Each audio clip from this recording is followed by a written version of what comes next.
Bonjour à toutes et à tous.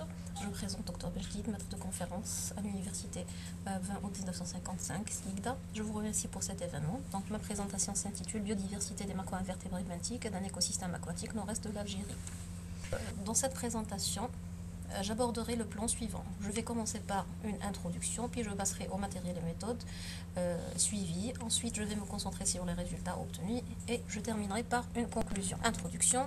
Les invertébrés macrobenthiques constituent l'un des maillons biologiques clés qui permettent d'évaluer et de déterminer l'état écologique d'un site aquatique, malgré qu'ils sont mal connus ou négligés, mais considérés comme des biomarqueurs efficaces pour la santé des écosystèmes aquatiques à travers leur sensibilité aux facteurs de stress environnementaux et leur abondance. Afin d'acquérir une meilleure connaissance qualitative et quantitative des macro-invertébrés benthiques, une étude taxonomique a été réalisée à partir d'un inventaire faunistique d'un écosystème aquatique.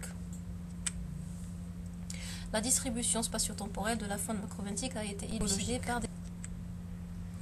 Pour répondre à nos objectifs, on commence par la présentation de la région d'étude. Le travail a été mené dans une mare endoroïque, épigée permanente, mare d'El Ghriat, Wiled Tarf, à proximité de la route nationale 84, d'une superficie aux alentours de 6 hectares et de profondeur comprise entre 0,6 et 1 mètre. L'échantillonnage qualitatif et quantitatif a été mené ou réalisé dans les 3 stations situées au niveau des berges du lac pendant une année, d'avril 2017 à mars 2018. La technique du diping, en utilisant un filet dont l'émail 0,5 mm de diamètre. Une fois le filet est immergé dans l'eau, il sera, selon un mouvement uniforme, il va être déplacé pour éviter les remous. Les spécimens récoltés seront disposés dans des récipients hermétiquement fermés, étiquetés, date de sortie station, et transportés au laboratoire. Une fois au laboratoire, les espèces récoltées vont subir un tri et vont être conservées dans le cale à 70%. Seulement les kiwicidés, les cladocères et les hydracariens vont subir un éclaircissement dans de l'anawash à 10% pendant 48 heures, puis ils vont subir un rassage. L'identification systématique de la faune a été effectuée selon les clés dichotomiques appropriées. Les résultats ont été exploités statistiquement par un logiciel R Core 2020. Donc, pour les résultats, l'inventaire du peuplement d'une faune macrobenthique au niveau de la mare d'El Ghriat a permis de recenser 1490 individus partagés en 3 classes et 8 groupes, où le groupe Hemiptera est le dominant, suivi de Cladocères par 30%. 16 familles ont été identifiées, dominées par les Daphnidés, 19%, suivi des Nocoridés avec 16%. Aussi, 21 espèces a été identifiée.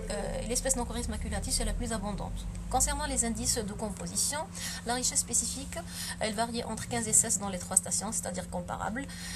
Ce graphe montre l'abondance relative des espèces inventoriées par station, où l'espèce la plus abondante et la deuxième espèce plus abondante sont liées à la deuxième station. La troisième espèce est liée à la deuxième station aussi. Concernant la fréquence d'occurrence, la catégorie constante englobe une seule espèce, un autonectar local. La catégorie régulière va regrouper 2 hydracariens, 3 hydracariens et 2 hémiptères. 8 espèces appartiennent à la catégorie accessoire et le reste des espèces appartient à la dentelle. Concernant les indices de structure, donc ce tableau montre la diversité de Shannon, enregistre des valeurs entre 2,19 et 2,45. Pour la deuxième station la plus riche, l'indice de Simpson enregistre des valeurs entre 0,90 et 0,86, indiquant que la richesse selon Simpson peut être considérée comme faible. Pour l'équitabilité, les valeurs enregistrées entre 0,83 et 0,90, indiquant que les populations sont équilibrées. Ce graphe montre la répartition, l'abondance relative des espèces par saison, où on observe que la première et la deuxième espèce la plus abondante sont liées à la saison, à la saison de printemps. La troisième espèce la plus abondante est liée à la saison humide. Donc, l'analyse factorielle des correspondances a été réalisée, d'abondance spatio-temporelle pour la faune inventoriée. L'espèce la plus abondante, Nocoris maculatus, est associée à la station 2 au printemps.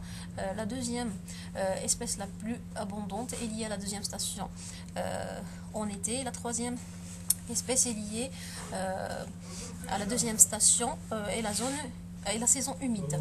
Donc, classification ascendante hiérarchique a permis de faire ce dendrogramme spatio-temporel qui a partagé les espèces en 3 groupes. Le premier groupe composé de Bettis pavidus, le deuxième est composé de 4 crustacés et le reste des espèces compose le troisième.